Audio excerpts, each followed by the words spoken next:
2013년 여름 결정 연구 메시지 9번 뱀과 여자와 여자의 시.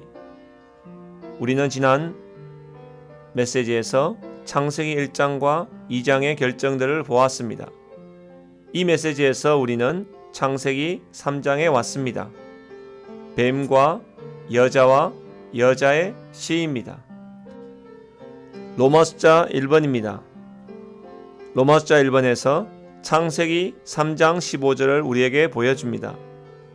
내가 너를 여자와 원수가 되게 하고 너의 씨도 여자의 씨와 원수가 되게 하리니 여자의 씨는 너의 머리를 상하게 하고 너는 그의 발꿈치를 상하게 하리라.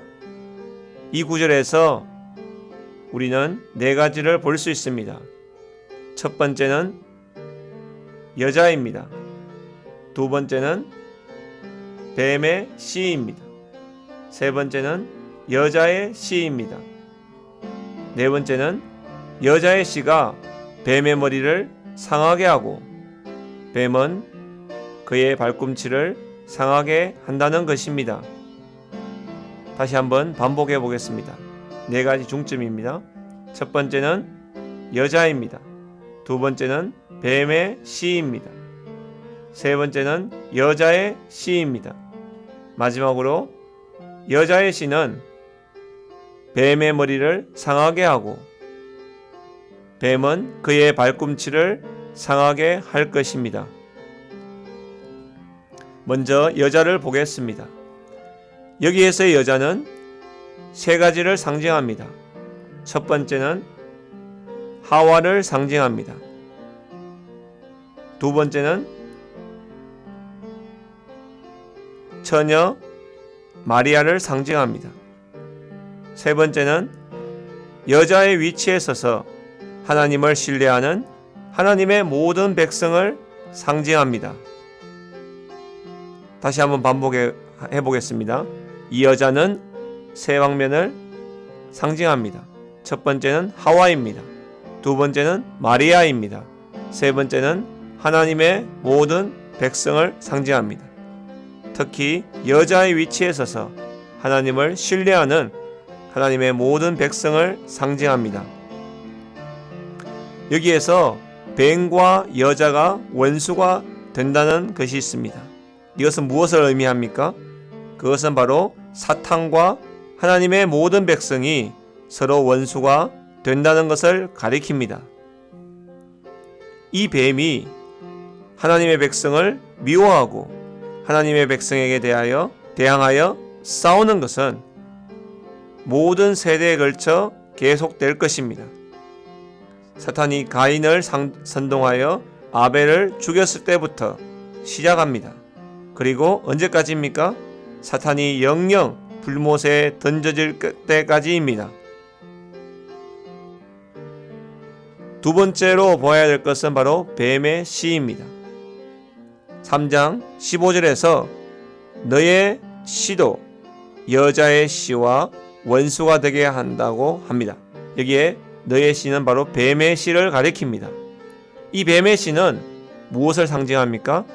그것은 바로 사탄을 따르는 사람들을 가리킵니다.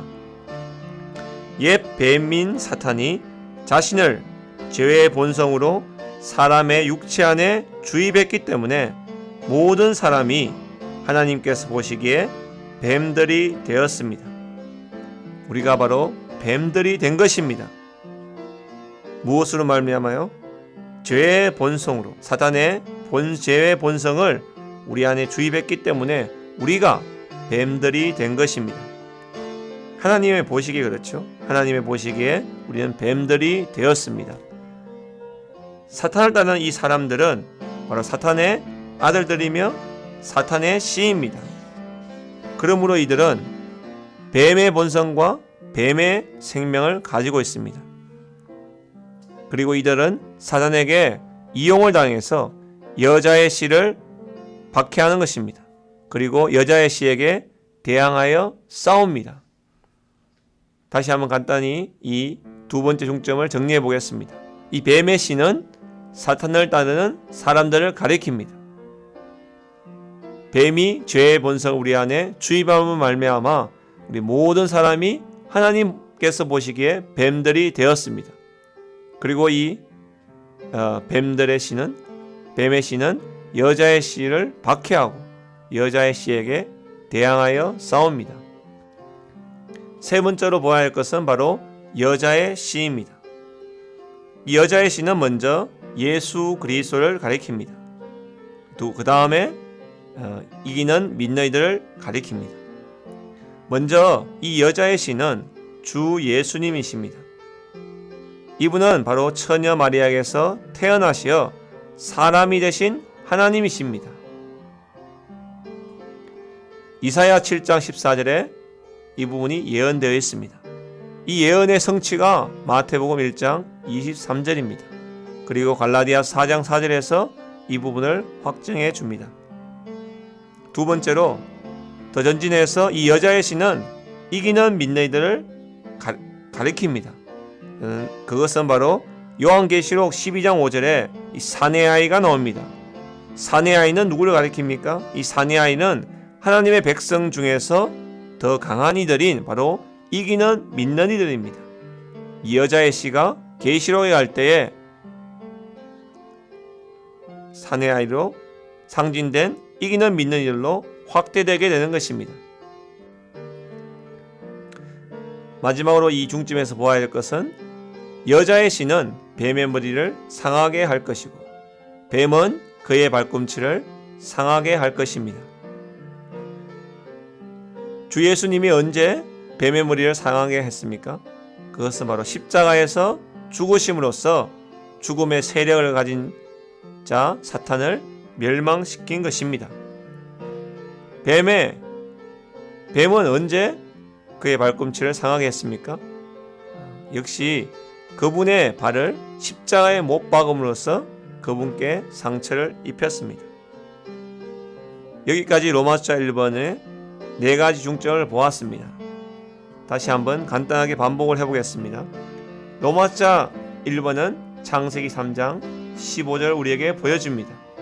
여기에 네 가지 중점이 있습니다. 첫 번째는 우리가 보아야 할 것은 바로 여자입니다. 두 번째는 뱀의 씨입니다. 세 번째는 여자의 씨입니다. 네 번째는 여자의 씨가 뱀의 머리를 상하게 할 것이고 뱀은 그의 발꿈치를 상하게 할 것입니다. 이 여자는 누구를 가리킵니까? 여자는 하와와 마리아와 여자의 위치에 서서 하나님을 신뢰하는 하나님의 모든 백성을 상징합니다. 두 번째 뱀의 씨는 누구를 가리킵니까? 사탄을 따르는 사람들을 가리킵니다. 그리고 여자의 씨는 누구를 가리킵니까? 먼저 예수 그리스도이고 그 다음에 확대되어서 이기는 믿는 이들을 가리킵니다. 여자의 씨가 뱀의 머리를 상하게 한 것은 십자가에서 그분께서 죽으심으로 말미암아 죽음의 세력을 가진 자 사탄을 멸망시킨 것입니다. 하지만 뱀은 그분의 발을 십자가에 못 박음으로써 그분께 상처를 입혔습니다. 자, 창세기 3장 15절의 완전한 발전이 로마 숫자 2번에서 보여주는 계시록 12장입니다. 이 계시록 12장에서 창세기 3장 15절에서 보았던 그러한 부분들이 완전히 발전하게 되는 것입니다. 로마자 2번의 A번은 바로 전쟁에 관한 것입니다. 계시록 12장은 사내아이를 임신한 우주적이며 빛나는 여자가 크고 붉은 용에 대항해 전쟁하는 것에 대한 이상을 우리에게 보여줍니다. 이 전쟁은 창세기 3장 15절로부터 시작해서 이 시대의 마지막까지의 모든 세대를 포함합니다. 계시록 12장 1절로 2절 상반절에 보면 하늘에 큰 표징이 보였습니다. 해를 옷으로 입은 한 여자가 있었는데 여기에 여자가 나옵니다. 이 여자는 해를 옷으로 입었습니다. 그리고 바로 밑에는 달이 있고 머리 위에 12개의 별이 있는 면류관이 있습니다. 이 여자는 이 빛나는 여자는 누구를 가리킵니까? 단체적이고 우주적인 여자로서 하나님의 백성의 총체입니다. 하나님의 백성의 총체를 상징합니다. 하나님의 의도는 이 여자를 통해서 사내 아이를 산출하는 것입니다. 이 사내 아이의 산출은 그분의 원수를 패배시키고 그분의 왕국을 이 땅에 가져오게 될 것입니다. 언제 이 사내 아이가 산출됩니까? 지금 하나님께서는 모든 세대에 걸쳐서 이 사내 아이를 낳도록 분만의 진통을 겪어왔습니다. 하나님의 백성이죠. 그리고 이 사내 아이가 되는 사내 아이를 산출하는 길이 있는데 그것은 바로 우리가 여자의 합당한 위치로 되돌아와서 사실적이고도 실질적으로 여자의 일부가 되는 것이 필요합니다. 아멘. 우리 모두 사내 아이의 일부가 되기 원합니다.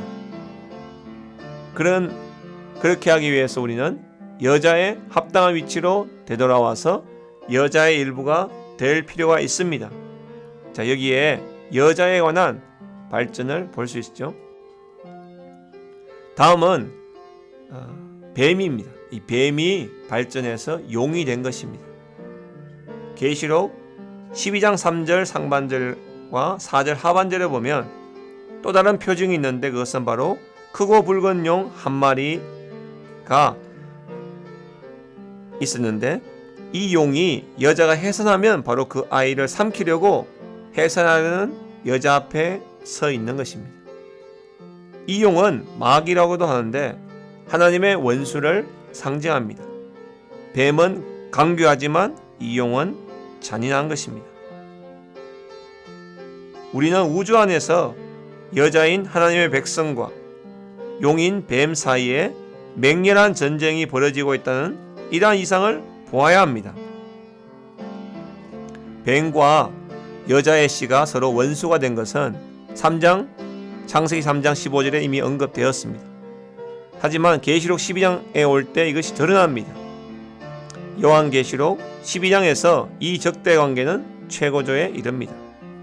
이 용은 우주적인 빛나는 여자를 미워하게 됩니다. 여자의 아이를 삼켜버리고 여자에 대해서 싸웁니다. 그 다음 우리는 여자의 씨의 발전인 사내 아이를 보아야 합니다. D번에서는 이 사내 아이에 대해서 우리에게 열어줍니다.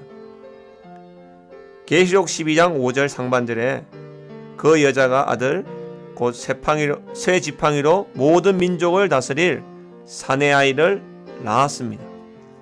여기에 사내 아이가 있습니다. 하나님께서는 그분의 원수를 패배시키고 그분의 왕국을 이끌어올 사내 아이가 필요하십니다.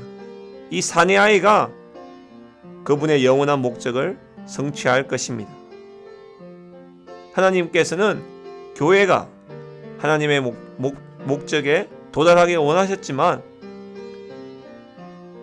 하나님의 목적에 도달하지 못했습니다. 그렇기 때문에 하나님은 그분의 목적에 도달하고 그분의 요구를 만족시켜드릴 한 무리의 이기는 자들을 선택하실 것입니다. 이것이 바로 사내 아이의 원칙입니다.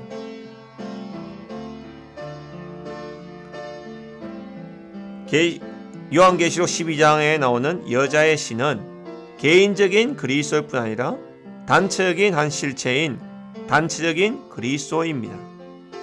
단체적인 그리스도는 머리이신 그리스도와 몸인 그분의 모든 이기는 믿는 이들을 포함합니다. 여기에서 단체적인 그리스도라는 것을 기억하시기 바랍니다. 마지막으로 십자가의 죽으심에 주님의 죽으심을 통해서 옛뱀인 사탄이 심판받고 쫓겨났습니다. 이것을 누가 집행합니까? 그것은 바로 사내 아이입니다. 여자의 단체적인 씨입니다. 여자의 단체적인 씨에 의해서 그는 집행될 것입니다. 자, 마지막으로 간단하게 정리해 보겠습니다. 로마서 1번은 창세기 3장 15절에 있는 네 항목, 여자와 뱀의 씨와 여자의 씨와 그리고 여자의 씨가 뱀의 머리를 상하게 하고 뱀은 그의 발꿈치를 상하게 할 것입니다. 여기에 네 항목이 있었죠. 여자, 뱀의 씨, 여자의 씨, 그리고 여자의 씨가 뱀의 머리를 상하게 하고 뱀은 그의 발꿈치를 상하게 할 것입니다. 이 창세기 3장 15절의 완전한 발전이 계시록 12장에 있습니다. 이 계시록 12장에서 우리는 창세기 3장 15절의 그 여자가 발전한 것을 볼 수 있습니다. 이 여자가 해를 옷으로 입고 발 바로 밑에 달이 있고 머리 위에 12개의 별을 있는 면류관이 있습니다. 그리고 뱀이 발전해서 크고 붉은 용이 되었습니다. 그리고 여기에 싸움이 있죠. 마지막으로 여자의 씨의 완전한 발전은 바로 사내아이로 상징된 이기는 민너이들을 말하고 있습니다. 사랑하는 형제자매님들, 우리 모두 여자의 위치로 돌아와서 여자의 일부가 되므로 사내아이가 될 수 있기 원합니다. 우리가 사내아이가 될 때에, 사내아이 일부가 될 때에 사탄을 끝낼 수 있고 하나님의 왕국을 이 땅에 가져올 수 있게 될 것입니다. 주님을 찬양합니다.